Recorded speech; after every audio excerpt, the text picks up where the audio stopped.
Assalamualaikum warahmatullahi wabarakatuh. Selamat bergabung kembali di program VI Newsroom edisi Rabu 30 April 2025. Kita mulai saja VI Newsroom selengkapnya bersama saya Lisa Ratnotania.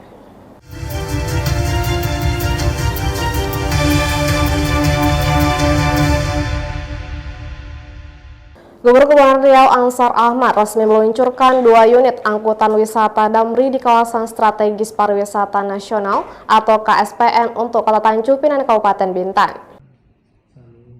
Dengan ditetapkan Provinsi Kepulauan Riau oleh pemerintah pusat sebagai salah satu kawasan strategis pariwisata nasional, awal baru Gubernur Kepulauan Riau Ansar Ahmad resmi meluncurkan perdana program angkutan antar moda kawasan strategis pariwisata nasional tersebut yang dilaksanakan di Gedung Daerah Kota Tanjung Pinang pada Selasa 29 April 2025. Program ini merupakan inisiatif Kementerian Perhubungan melalui Direktorat Jenderal Perhubungan Darat dan dijalankan oleh Balai Pengelola Transportasi Darat atau BPTD Kelas 2 Kepulauan Riau dengan bekerja sama dengan Perum Damri.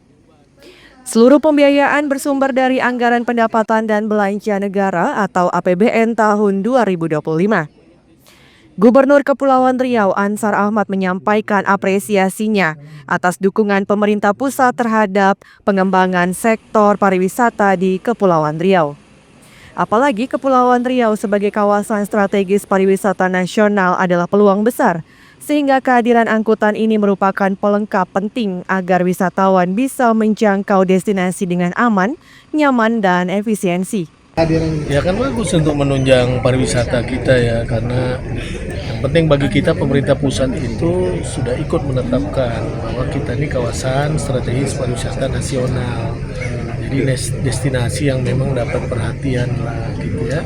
Makanya kehadiran mobil ini kan ya transportasi ini melengkapi dan memudahkan bagi penggunanya, baik itu turis mancanegara maupun ya masyarakat kita lah yang membutuhkan itu ke kawasan pariwisata kan lebih mudah, lebih murah, dan insya Allah lebih terjamin karena kendaraannya juga baru. Sementara itu, Kepala Balai Pengelola Transportasi Darat atau BPTD Kelas 2 Kepulauan Riau Dini Kusumahati menjelaskan, layanan angkutan ini akan melayani rute strategi sepanjang 116 km, menghubungkan berbagai destinasi wisata utama di Kepulauan Riau seperti Tugu Sirih hingga Lagoy Bintan.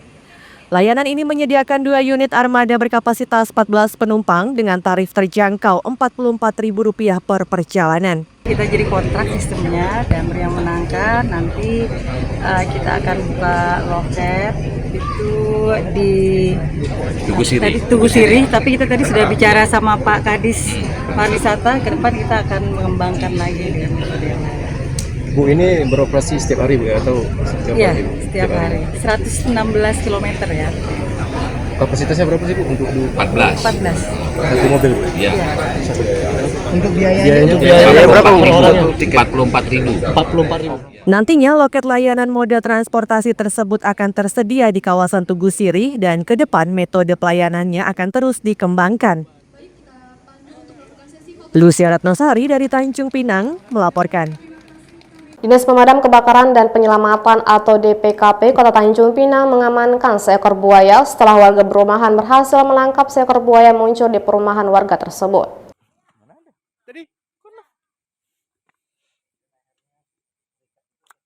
Inilah detik-detik buaya yang berhasil dijerat warga perumahan Gria Permata Karisma kilometer 8 Kota Tanjung Pinang pada Selasa malam 29 April 2025. Setelah dijerat oleh warga, tim Damkar Kota Tanjung Pinang kemudian mengevakuasi buaya yang diperkirakan memiliki panjang 1,5 meter tersebut.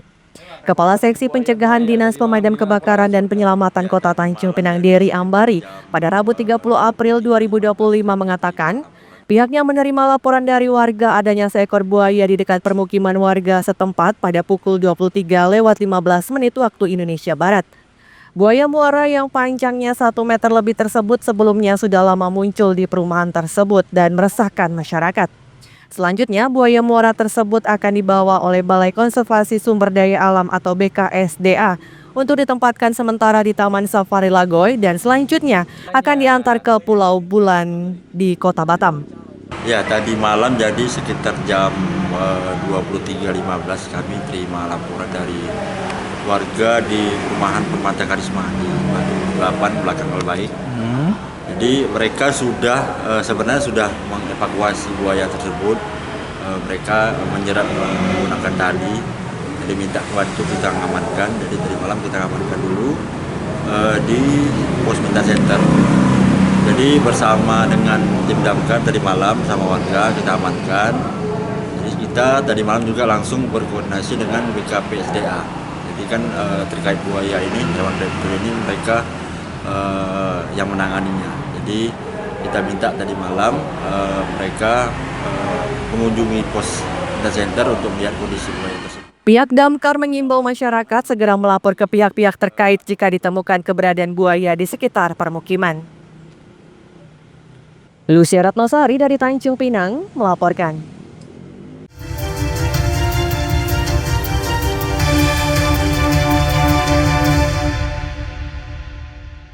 Polres Tanjung Pinang berhasil meringkus mantan manajer salah satu restoran cepat saji di Tanjung Pinang. Pelaku merupakan buronan kasus dugaan pelecehan seksual terhadap karyawatinya. Unit Jatandra Reskrim Polresta Tanjung Pinang berhasil meringkus buronan kasus dugaan pelecehan seksual berinisial CMS 31 tahun, seorang mantan manajer restoran cepat saji di Kota Tanjung Pinang yang masuk dalam daftar pencarian orang atau DPO sejak awal Maret 2025 lalu. Kapolresta Tanjung Pinang Kombes Pol Hamam Wahyudi mengatakan, pihaknya mendapatkan laporan dari masyarakat terkait keberadaan CMS di salah satu pusat perbelanjaan di Kota Batam. Hingga akhirnya CMS berhasil diamankan tim Jatandras Polresta Tanjung Pinang saat sedang bekerja di salah satu pusat perbelanjaan di Kota Batam pada Selasa 29 April 2025. Saat ini tersangka CMS telah ditahan di Mapolresta Tanjung Pinang untuk selanjutnya dilakukan pemeriksaan lebih lanjut. Diamankan di Batam, ya, di Batam saat ternyata yang bersangkutan ini sudah berada di Batam, ya, bekerja di salah satu retail yang ada di Grand Mall, ya, Grand Mall Batam. Kurang lebih pada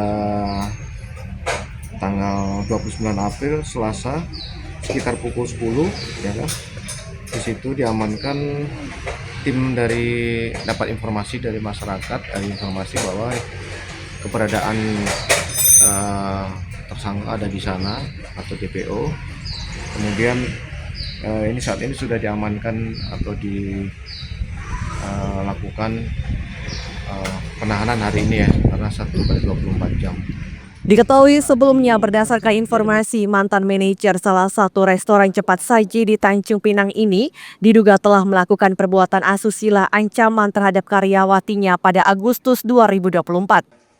Polresta Tanjung Pinang menerbitkan surat daftar pencarian orang atau DPO terhadap mantan manajer restoran tersebut yang telah meninggalkan Kota Tanjung Pinang.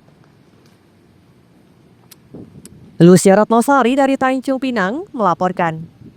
Kasus dugaan pengeroyokan di Cafe T Majesty Tanjung Pinang yang terjadi beberapa bulan lalu kini menyita perhatian masyarakat. Polresta Tanjung Pinang sudah menetapkan 2 tersangka terkait kasus dugaan pengeroyokan di KTV Majesty Tanjung Pinang. Kedua tersangka adalah Amyang dan Luku. Amyang merupakan korban yang mengalami luka serius hingga harus dirawat intensif di rumah sakit. Sementara Luku rekannya, seseorang yang berusaha melerai aksi pengeroyokan tersebut. Kapolresta Tanjung Pinang, Kombes Pol Hamam Wahyudi, buka suara soal penetapan 2 tersangka dalam kasus pengeroyokan di lift KTV Majesty Tanjung Pinang. Kapolresta mengungkapkan dalam kasus ini, kedua belah pihak saling melapor hingga akhirnya penetapan tersangka ini didasarkan pada alat bukti rekaman CCTV. Karena kedua belah pihak saling melapor, pihak kepolisian akan tetap memproses perkara tersebut berdasarkan hasil penyelidikan.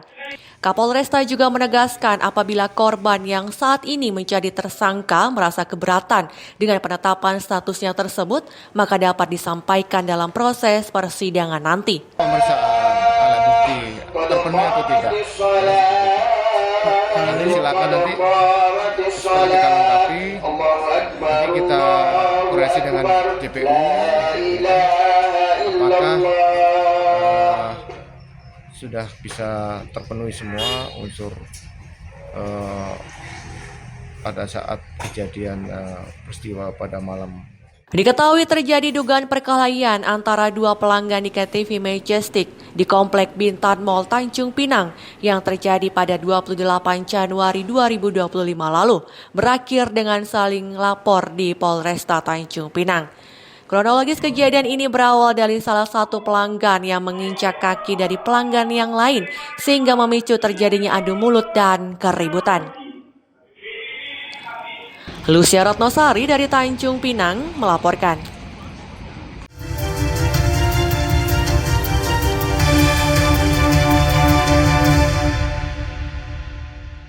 Bupati Bintan melepas 73 orang jemaah haji asal Kabupaten Bintan serta serahkan atribut haji dan uang saku bagi para jemaah. Bupati Bintan Robi Kurniawan melepas sebanyak 73 orang jamaah haji yang berasal dari Kabupaten Bintan bertempat di Aula Kantor Bupati Bintan pada Rabu 30 April 2025. Pelepasan jamaah haji ini berjalan dengan hikmat dengan sejumlah rangkaian acara, mulai dari pembacaan ayat suci Al-Quran, tradisi tepuk-tepung tawar, penyerahan uang saku dan atribut haji kepada setiap jamaah. Bupati Bintan Robi Kurniawan berharap para jamaah haji dapat menjalankan ibadah haji dengan lancar dan aman, serta menjadi haji yang mabrur. Ya, tentunya mudah-mudahan kita doakan semoga jamaah calon haji Kabupaten Bintan menjadi haji yang mabrur, ya, mabrurah, dan mudah-mudahan jamaah calon haji kita ketika melaksanakan ibadah haji nantinya diberikan kemudahan, diberikan kelancaran, diberikan kesehatan. Ya, tentu tadi kita sampaikan mudah-mudahan juga senantiasa kompak selalu, saling menasehati, saling mengingatkan, saling tolong menolong ketika pelaksanaan acara kesra. Tapi tadi kita juga menitipkan uang saku sebesar 1 juta rupiah, ya, yang mana ini per jemaah, yang mana ini kalau saya tidak salah itu dari 2023 ya, kita titipkan uang 1 juta rupiah ini. Ini juga mudah-mudahan dapat menambah ataupun memberi bantuan sedikit lah, meringankan. Diketahui para jamaah haji akan berangkat dari Kabupaten Bintan pada tanggal 2 Mei mendatang. Misbah Sabilal Arsi dari Bintan melaporkan. Jangan lupa follow Instagram dan TikTok VNewsClick untuk berita menarik lainnya.